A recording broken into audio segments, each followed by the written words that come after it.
Hello friends and my dear students, welcome to the channel pharmacy classes by doctor K साहब। आज की studio lecture में हम solve करने वाले हैं जीपेट 2023 का एक ऐसा क्वेश्चन जो कि बहुत इजी है, सुपरफिशियल है, बट बहुत इंटरेस्टिंग लगा मुझे।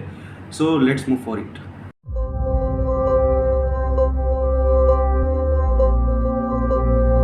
तो ये जो क्वेश्चन है वो रिलेटेड है फार्माकोलॉजी से। इनफैक्ट जो फार्माकोलॉजी फर्स्ट का सिलेबस है ना, जो फोर्थ सेमेस्टर में हम लोग पढ़ते हैं, उससे ये रिलेटेड है। And the question is Alzheimer disease is due to the neurodegeneration in which part of the brain. ठीक है, एल्जाइमर डिजीज जो होता है न्यूरोडिजनरेशन की वजह से होता है, ये क्वेश्चन बता रहा है, लेकिन ये ब्रेन के किस पार्ट में होता है। सो इंटरेस्टिंग है क्वेश्चन।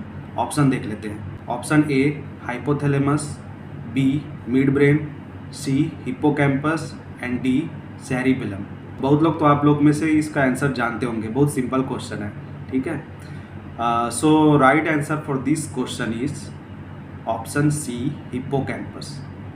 तो देखो ये क्वेश्चन बहुत इजी तो है ना, आप सब जानते हैं, सिंपल है। लेकिन यहाँ पर मैं इस क्वेश्चन को क्यों लेके आया हूँ, क्योंकि कई बार हम बहुत सारा डेप्थ में पढ़ लेते हैं डिजीज़ के बारे में, जैसे कि कौन सा ड्रग यूज़ होता है, क्या मैकेनिज्म है ड्रग का, साइड इफेक्ट क्या है, लेकिन डिजीज़ को ही नहीं समझते ठीक से और आगे बढ़ जाते हैं, है ना। तो उसके लिए मैंने ये क्वेश्चन रखा है और देखो ये जीपैट में पूछा भी गया है। ठीक, तो इसी प्रकार से आपको स्टडी करना है। पहले डिजीज़ को समझो, किस पार्ट में होता है, उसका सिम्टम्स क्या है, कैसे वो इफेक्ट करता है बॉडी को। देखो अब बात चल पड़ी है अल्जाइमर्स डिजीज़ की, तो थोड़ा इसको कवर ही कर लेते हैं ब्रीफली। ठीक है, तो अल्जाइमर डिजीज़ एक प्रकार का न्यूरोडिजनरेटिव डिजीज़ है जो कि मेनली हिप्पोकैम्पस पार्ट में देखा गया है ब्रेन के। वहाँ पर होता क्या है, हिप्पोकैम्पस पार्ट में जो कोलिनर्जिक नर्व्स होते हैं वो डैमेज होने लगते हैं। कोलिनर्जिक नर्व्स, जिसमें एसिटाइलकोलिन एक न्यूरोट्रांसमीटर है मेन, आप जानते हैं, तो वो नर्व्स मेनली डैमेज होता है और इसके वजह से लर्निंग, मेमोरी जो एबिलिटी हमारा वो डिक्रीज हो जाता है। डिमेंशिया का ही एक प्रोग्रेसिव रूप है। डिमेंशिया मतलब आप सब समझते हैं, loss of learning power, memory, जो हम कॉग्निटिव पावर बोलते हैं, वो डिक्रीज होने लगता है। अब अगर इसका फिजियोलॉजी हम डिस्कस करें कि न्यूरॉन्स पे हो ही क्यों रहा है, कोलिनर्जिक नर्व डैमेज हो क्यों रहा है, तो देखो एक प्रोटीन पाया जाता है जिसको बोलते हैं एम्लॉइड प्रोटीन। ठीक है, एम्लॉइड बीटा प्रोटीन इसको बोलते हैं। एम्लॉइड बीटा प्रोटीन क्या करता है, जैसे कि हम डेंटल प्लेक सुने ना, दांत के ऊपर एक परत जम जाता है, एक लेयर जम जाता है, जिसकी वजह से कैविटी हो जाता है ना। उसी प्रकार न्यूरॉन्स के ऊपर भी एक परत जम जाना, that is called neuronal plaque, उसी को एम्लॉइड बीटा प्लेक बोलते हैं। ठीक है, न्यूरॉन्स के ऊपर एक प्रोटीन का लेयर जम जाता है, उसी प्रकार उसके अंदर भी कुछ टैंगल्स बन जाते हैं, न्यूरोफिब्रिलरी टैंगल्स बोलते हैं हम लोग। ये दोनों की वजह से क्या करता है, न्यूरॉन्स अपना काम ठीक से नहीं कर पाता, उसमें ऑब्स्टेकल्स आ जाता है। ठीक है, न्यूरॉन्स का जो सिग्नल ट्रांसमिट करने का जो पावर था, जो उसका लाइफ था, वो सब डिक्रीज हो जाता है। ठीक है, न्यूरो डिजनरेशन इसी की वजह से इसमें होता है।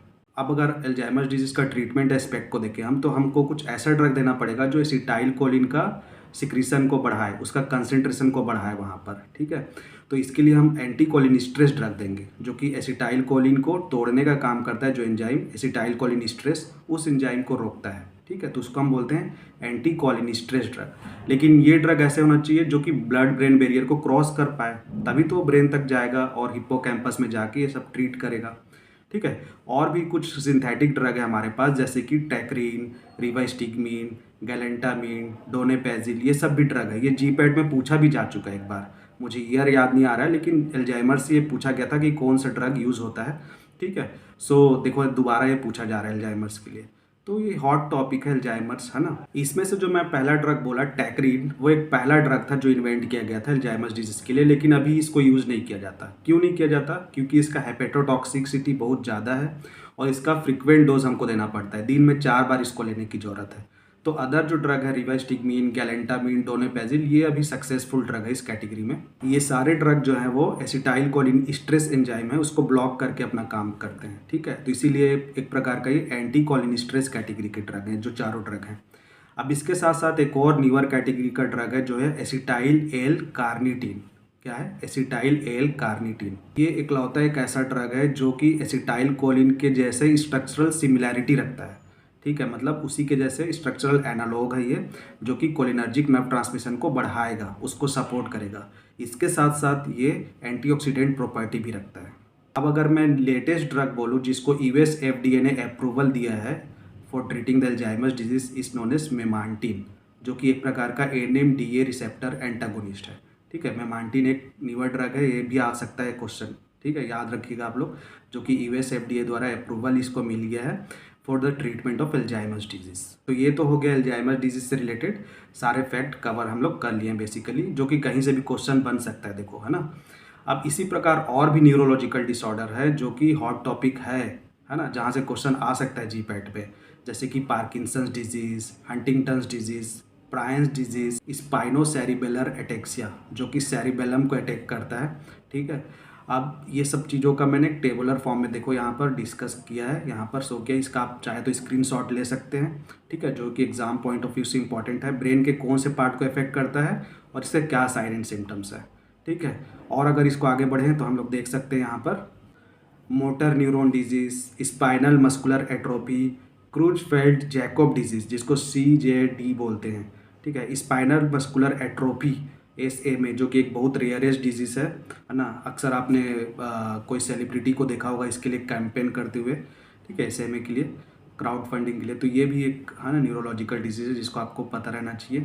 तो ये सारे डिजीज़ का आप स्क्रीनशॉट ले सकते हैं। इसके साथ साथ देखो कुछ और भी डिजीज़ है न्यूरोलॉजिकल जिसको मैं डिस्कस करना चाहूँगा, जैसे कि मल्टीपल स्क्लेरोसिस, जिसमें हमारा खुद का इम्यून सिस्टम हमारा जो न्यूरॉन्स के ऊपर जो माइलिन शीथ रहता है उसको डिग्रेड करने लगता है। तो ये ऑटो इम्यून डिजीज़ है, ये भी इंपॉर्टेंट है एग्जाम पॉइंट ऑफ व्यू से। नेक्स्ट है एम्योट्रोपिक लेटरल स्क्लेरोसिस, ALS जिसको हम बोलते हैं। ये भी एक प्रकार का न्यूरोडिजेनरेटिव डिजीज है जो कि स्पाइनल कॉर्ड, मेडुला, कॉर्टेक्स, ये सब में जो न्यूरॉन्स है उसको डैमेज करता है। इसके साथ साथ विल्सन्स डिजीज़ भी है जो कि डिपोजिशन ऑफ कॉपर की वजह से होता है। ये हेपेटिक को भी डैमेज करता है, न्यूरॉन्स को भी डैमेज करता है। तो ये न्यूरोलॉजिकल कैटेगरी में भी आता है ये डिजीज़, ठीक है, Wilson's disease. So these are some important neurological disease और डिसऑर्डर्स। आई होप आप लोग को ये समझ आया हो। देखो न्यूरोलॉजिकल डिसऑर्डर्स या डिजीज़ से रिलेटेड क्वेश्चन क्यों ज़्यादा बन रहा है अभी, है ना, जीपैट में और कॉम्पिटिटिव एग्जाम में देखे होंगे, जैसे DI, ये सब में आते रहता है। क्यों आ रहा है? क्योंकि देखो अभी के टाइम में न्यूरोलॉजिकल डिसऑर्डर्स बहुत कॉमन होते जा रहा है। फिजिकली फिट होना तो सबको आ रहा है, सब जिम जा रहे हैं, अपने हेल्थ का ख्याल रख रहे हैं, लेकिन what about the mental health? Mental health में इंडिया बहुत पीछे चल रहा है और इसके साथ साथ इस पर बहुत ज़्यादा रिसर्च भी हो रहा है। मेंटल डिसऑर्डर को लेके नए नए ड्रग उभर के आ रहे हैं, ठीक। तो इसीलिए इससे रिलेटेड क्वेश्चन भी ज़्यादा बन रहे हैं। तो उम्मीद करता हूँ आपको ये वीडियो अच्छा लगा हो, इन्फॉर्मेटिव लगा हो। शेयर कीजिए अपने दोस्तों के साथ अगर अच्छा लगा हो तो। मिलते हैं अपने नेक्स्ट वीडियो पे। Till then thanks for the watching. Thank you.